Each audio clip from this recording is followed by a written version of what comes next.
ليه مش بنلاقي نتيجة من أي منتجات احنا بنستعملها للشعر، سواء احنا عايزين حاجة للهيشان أو للتساقط أو حتى نزود بيها طول الشعر؟ ببساطة لأن احنا مش بنبقى عارفين ايه أكتر فترة وايه أكتر مدة الشعراية بتكون فيها صحية ووصل لها كل النيوترينتس اللي بتغذيها. تعالوا كده الأول نشوف مع بعض مراحل نمو الشعراية وهي 4.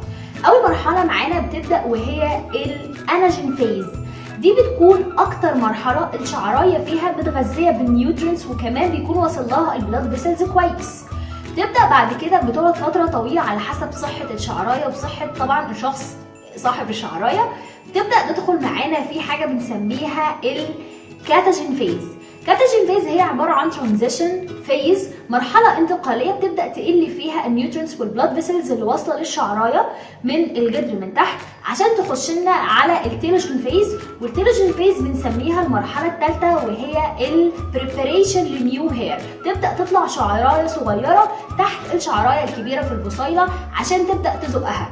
كده تم الانقطاع تماما، الشعرايه الكبيره انقطع عنها كل البلاد فيسلز والنيوترينتس، وبالتالي بتبدا تقع في التساقط وهي مرحله التيلوجين فيز. تبدا الشعرايه الصغيره تطلع تاني وتخش لنا في مرحله الاناجين فيز.